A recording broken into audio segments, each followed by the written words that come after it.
बेंगलुरु भगड़ मामले में पुलिस ने आरसीबी के सीनियर मार्केटिंग अधिकारी निखिल सुसाते सभी 4 लोगों को गिरफ्तार किया है। निखिल को उस वक्त पकड़ा गया है जब वह एयरपोर्ट की ओर जा रहे थे। बाकी आरोपी डीएनए एंटरटेनमेंट प्राइवेट लिमिटेड से जुड़े हैं। इस मामले में आरसीबी पर हत्या का मुकदमा दर्ज किया गया है।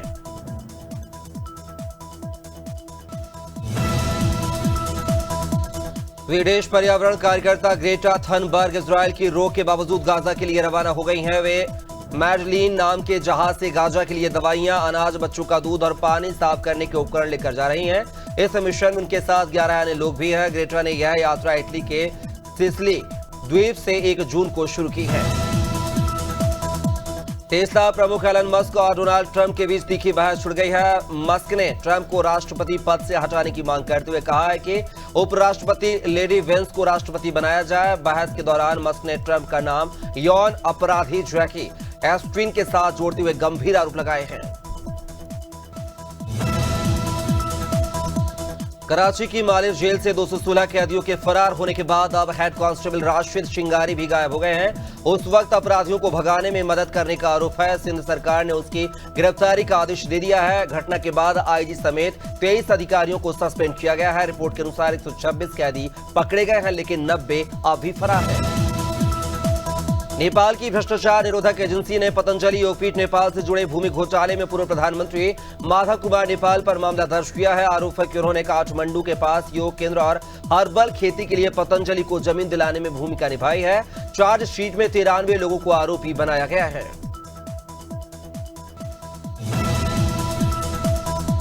देश में कोरोना वायरस ने एक बार फिर से रफ्तार पकड़ ली है। पिछले 20 दिनों में एक्टिव मामलों की संख्या 93 से बढ़कर 4866 हो गई है, जो कि 53 गुना बढ़ोतरी दर्शाती है। अब तक देश भर में कोरोना के 52 मौतें भी दर्ज हो चुकी हैं। संक्रमण देश के 28 राज्यों और केंद्र शासित प्रदेशों में फैल चुका है। केरल में सर्वाधिक 1487 एक्टिव केस है। दिल्ली हाईकोर्ट ने गुरुवार को फीस न चुकाने के मामले में सुनवाई के दौरान कहा है कि छात्रों और उनके अभिभावकों पर दबाव डालने के लिए बाउंसरों की नियुक्ति एक गलत प्रथा है। न्यायालय ने स्पष्ट किया है कि कोई भी स्कूल फीस वसूली के लिए इस प्रकार के अमानवीय या अपमानजनक तरीकों का सहारा नहीं ले सकता है। जम्मू कश्मीर और देश के लिए आज का दिन ऐतिहासिक है। पीएम नरेंद्र मोदी ने दुनिया के सबसे ऊंचे रेलवे आर्च ब्रिज चुनाव का उद्घाटन किया है। साथ ही जम्मू कश्मीर को 46,000 करोड़ के विकास कार्यों की सौगात दी है। इसके अलावा 2 वंदे भारत एक्सप्रेस ट्रेनों को भी पीएम ने हरी झंडी दिखाकर रवाना किया है। उन्होंने कटरा स्टेडियम में एक जनसभा को भी संबोधित किया है। आरएसएस चीफ मोहन भागवत ने कहा है कि धर्मांतरण हिंसा है, यह स्वेच्छा से हो तो दिक्कत नहीं है, मगर दबाव डालने के हम खिलाफ हैं। उन्होंने पहलगाम अटैक और उसके बाद हुए एक्शन पर भी अपनी राय रखी है। मोहन भागवत ने कहा है कि पहलगाम आतंकवादी हमले और उसके द्वारा भारत की गई कार्रवाई के पश्चात राजनीतिक वर्ग में दिखी आपसी समझ जारी रहनी चाहिए।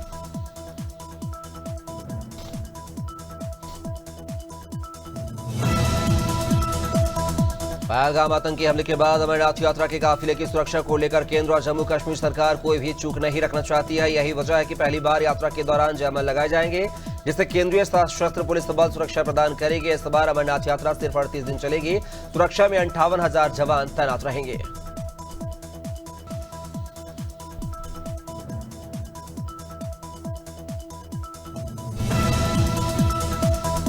छिंदवाड़ा में अतिक्रमण के खिलाफ प्रशासन की सख्ती अब मैदान में दिखाई दे रही है। आज दूसरे दिन भी नगर निगम, राजस्व विभाग और पुलिस की संयुक्त टीम ने कार्रवाई जारी रखी है। मानसरोवर और पुलिस लाइन के पास वर्षों से फैले अतिक्रमण को हटाया जा रहा है। कार्रवाई में नगर निगम ने 250 कर्मचारी और 3 जेसीबी मशीनें तैनात की है।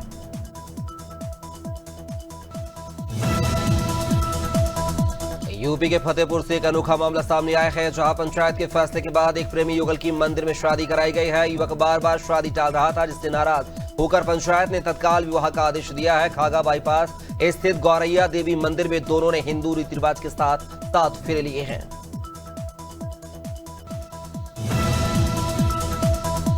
लखनऊ के आलमबाग मेट्रो स्टेशन के पास 2.5 साल की बच्ची के साथ हुई दंगई ने पूरे शहर को दहला दिया है। आरोपी दीपक वर्मा ने बच्ची को मां बाप के बीच सुलझाकर दुष्कर्म किया है। सीसीटीवी में पहचान के बाद पुलिस ने शुक्रवार तड़के मुठभेड़ में उसे ढेर कर दिया है।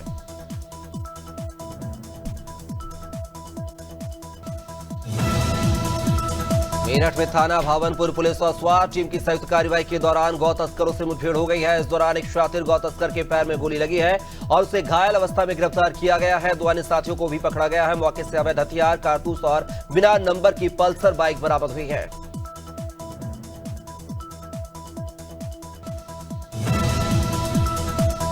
राजनांदगांव की जिला पंचायत अध्यक्ष किरण रविंद्र वैष्णव ने शुरिया विकास खंड के ग्राम पंडरी पथुरा में 3 लाख रुपए की लागत से बनी सीसी रोड का निरीक्षण किया है। यह राशि प्रभारी मंत्री मद से स्वीकृत की गई थी। निर्माण कार्य पूर्ण हो चुका है, जिससे ग्रामीणों को सुविधा मिलेगी। अध्यक्ष ने गांव के समग्र विकास का भरोसा दिलाया।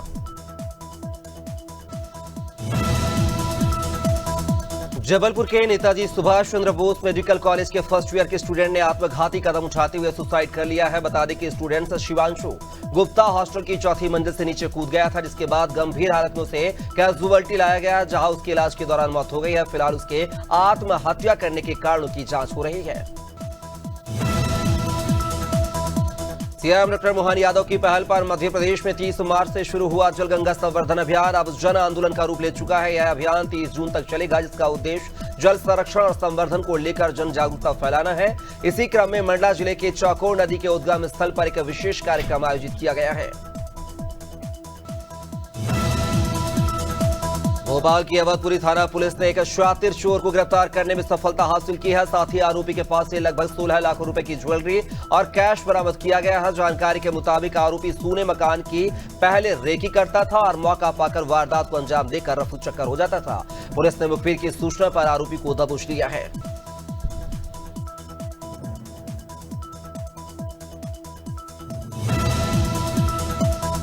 भोपाल की मंगलवारा पुलिस ने शादी के बहाने फोटोग्राफरों को बुलाकर उनके महंगे कैमरे और उपकरण चुराने वाले के शातिर गिरोह का भांडाफोड़ किया है। पुलिस ने 3 आरोपियों को गिरफ्तार किया है। टीआई अजय सोनी के अनुसार आरोपी एडवांस पेमेंट देकर फोटोग्राफरों को बुलाते थे और होटल में ठहराने के बाद मौका पाकर उनका सामान चोरी कर लेते थे।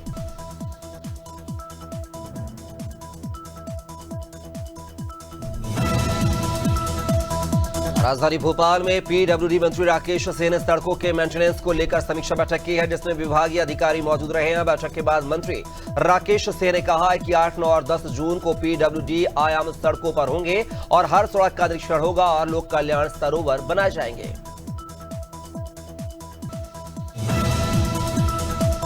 दिल्ली के साकेत कोर्ट के लॉकअप में विचाराधीन कैदियों के 2 गुटों के बीच हिंसक झड़प हो गई है। इस दौरान एक कैदी अमन के सिर में गंभीर चोट लगने से मौत हो गई है। एडिशनल डीसीपी सुमित कुमार झा ने बताया है कि झगड़ा अमन, जितेंद्र और जयदेव के बीच हुआ था।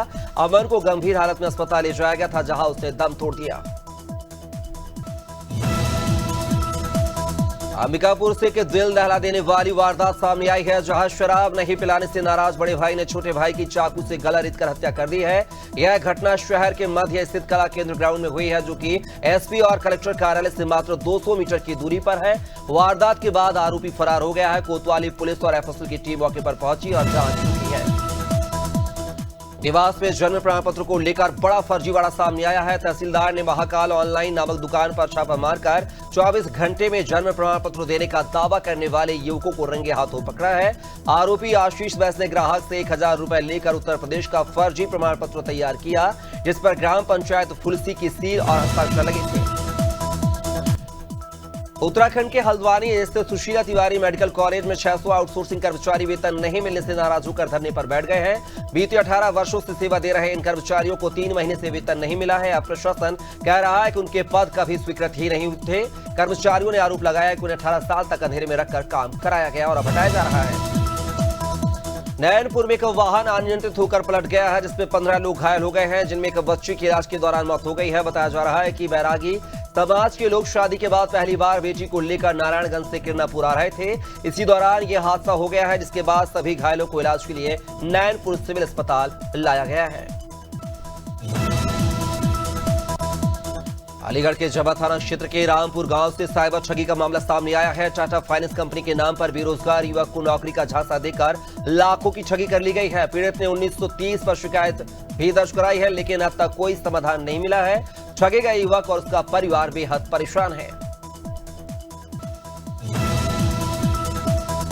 कोतवाली जलालपुर पुलिस ने राकेश कुमार और शिवम को 5 जून को शाहपुर फिरोजपुर इलाके से गिरफ्तार किया है। राकेश पर हत्या के प्रयास, चोरी और धोखाधड़ी के 9 केस दर्ज है। दोनों पर पॉस्को एक्ट और बीएनएस की गंभीर धाराएं लगी हैं। एसएचओ संतोष कुमार सिंह ने टीम दोनों वाजिब पक्कापुर के पास से पकड़ा है, न्यायालय में पेश किया गया है। दमोह जिले के बमनौरा हीरापुर रोड पर गुरुवार दोपहर दर्दनाक हादसा हो गया है। तेज रफ्तार बल्कर ट्रक की चपेट में आने से अधेड़ महिला शीलाबाई लोधी की मौके पर ही मौत हो गई है। घटना के बाद ग्रामीणों में आक्रोश है। लोगों का आरोप है कि ओवरलोड वाहनों की बेटोक आवाजाही से पहले भी कई हादसे हो चुके हैं। रायसेन जिले की आंगनवाड़ी कार्यकर्ता सफीना अंसारी पर्यावरण संरक्षण की मिसाल बन गई है। कोरोना काल में ऑक्सीजन की कमी से उन्हें गहराई से झकझोरा था और तभी से वे पौधा रोपण और देखभाल में जुट गई हैं। घर में पहले बीजों से पौधे तैयार कर वह हरियाली फैला रही है। उनका प्रयास लोगों को जागरूक भी कर रहा है।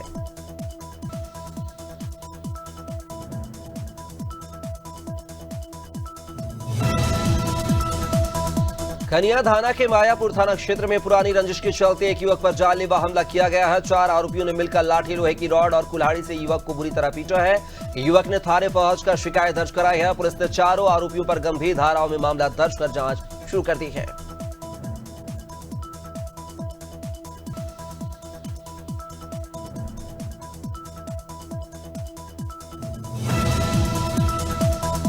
अगर आप भी ट्रेन के तत्काल टिकट बुक करने की कोशिश करते हैं और हर बार नो टिकट अवेलेबल दिखता है तो अब तत्काल टिकट बुक करने की समस्या कम होने वाली है। रेलवे तत्काल टिकट बुकिंग के वक्त ई आधार वेरिफिकेशन जरूरी होगा। यह जानकारी रेल मंत्री अश्विनी वैष्णव ने खुद सोशल मीडिया पर दी है।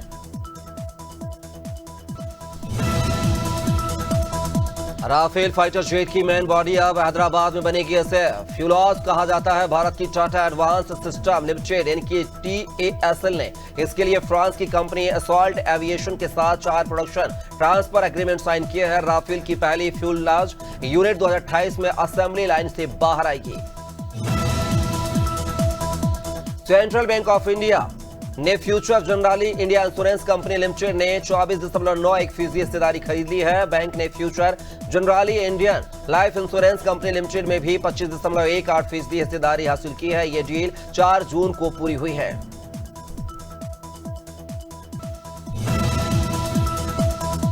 Online food delivery company Zomato के शेयरों में गुरुवार को 4.50% की तेजी देखने को मिली है। कंपनी का शेयर 11 रुपए से चढ़कर 256 के स्तर पर पहुंच गया है। बीते 5 दिनों में शेयर 12% से ज्यादा चढ़ा है। जोमैटो के शेयर में तेजी का कारण global brokerage firm Morgan Stanley के बाय रेटिंग माना जा रहा है। EPFO ने एम्प्लॉयमेंट लिंक्ड इंसेंटिव स्कीम के तहत यूनिवर्सल अकाउंट नंबर को एक्टिव करने और बैंक अकाउंट को आधार से जोड़ने की लास्ट डेट को एक बार फिर बढ़ा दिया है। एम्प्लॉयज प्रोविडेंट फंड ऑर्गेनाइजेशन ने इसकी आखिरी तारीख को बढ़ाकर अब 30 जून 2025 कर दिया है।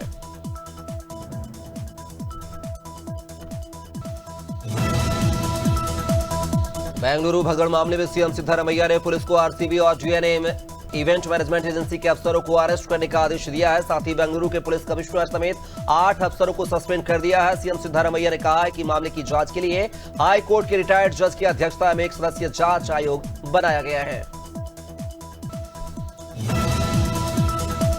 टीम इंडिया के कोच गौतम गंभीर ने कहा है कि वर्ल्ड कप जीतने पर भी रोड शो नहीं करना चाहिए। ऐसे आयोजनों में हादसों का खतरा होता है क्योंकि लोगों की जान सबसे ज्यादा कीमती है। मैं 2007 वर्ल्ड कप जीत के बाद भी नहीं चाहता था कि रोड शो हो।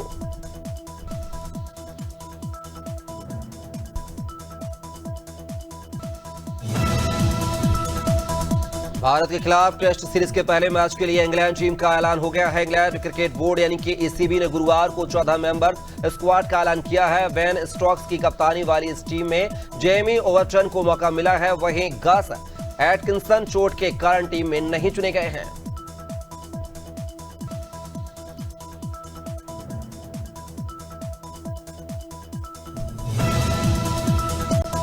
बेंगलुरु भगदड़ को लेकर आरसीबी ने अपने फैंस के लिए एक अहम कदम उठाया है। फ्रेंचाइजी ने एक दर्दनाक हादसे में जान गंवाने वालों के परिजनों को 10-10 लाख रुपए की आर्थिक मदद देने की घोषणा की है। साथ ही घायलों की मदद के लिए एक विशेष राहत कोष भी बनाया है।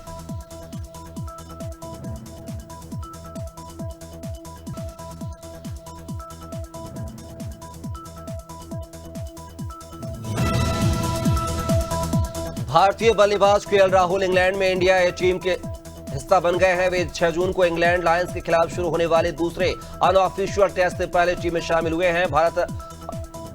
राहुल जो है भारत इंग्लैंड के बीच खेले जाने वाली 5 मैचों की टेस्ट सीरीज के लिए भारतीय टीम का हिस्सा है। दोनों टीमों के बीच पहला मुकाबला 20 जून से शुरू होगा।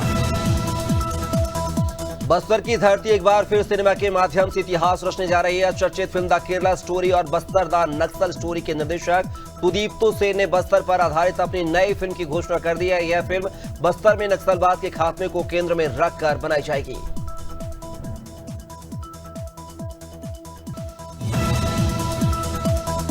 टीवी और बॉलीवुड एक्ट्रेस दीपिका चौधरी और प्रिंस नरूला की लव स्टोरी की शुरुआत बिग बॉस 9 से शुरू हुई थी। आज ये कपल इंडस्ट्री की पसंदीदा जोड़ियों में से एक है। हालांकि शो में डोरा फतेही से भी प्रिंस की नजदीकियां देखी गई हैं। शो में ही दोनों ने किस भी किया था।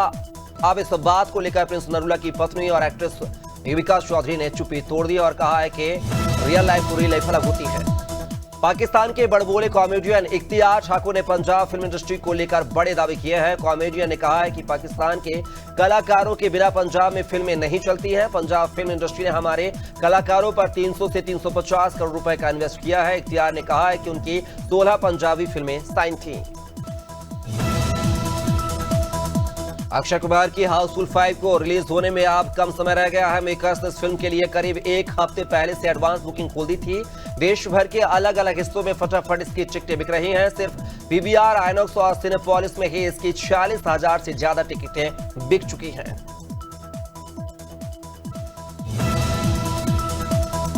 आमिर खान और लोकेश कनगराज के साथ काम करने की खबरें बहुत दिनों से चल रही हैं। लोकेश की कूली फिल्म में आमिर कैमियो के रोल में नजर आए हैं, मगर अब ये कंफर्म हो चुका है कि आमिर लोकेश की एक big budget pan India film में नजर आएंगे। खुद आमिर ने इन खबरों की पुष्टि की है और बताया है कि वो लोकेश की इस फिल्म पर जल्द काम शुरू करेंगे। मध्य प्रदेश में पिछले कई दिनों से बारिश का दौर जारी है। मौसम विभाग की माने तो अगले 4 दिन तक मौसम इसी तरह बना रहेगा। मध्य प्रदेश के कई जिलों में बीते गुरुवार को भी झमाझम बारिश हुई है, जिससे दिन के तापमान में भारी गिरावट दर्ज की जा रही है। वहीं प्री मानसून बारिश से संक्रामक बीमारियों का भी खतरा बढ़ गया है।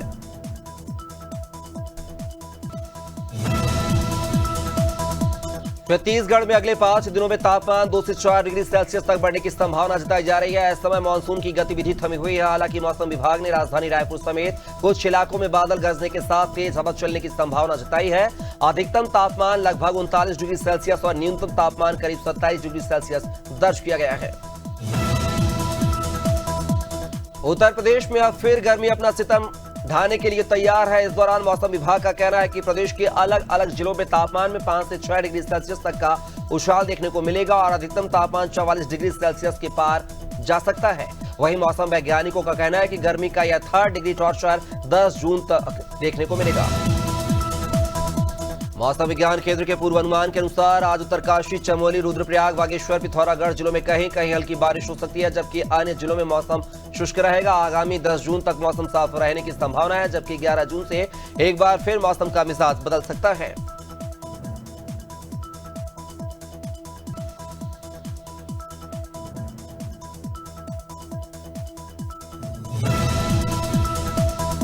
बिहार में बारिश का सिलसिला थम गया है और भीषण गर्मी ने लोगों को परेशान करना शुरू कर दिया है। मौसम विभाग ने अगले 1 सप्ताह तक तेज गर्मी का अलर्ट जारी किया है। तेज धूप के कारण लोगों को असुविधा होगी।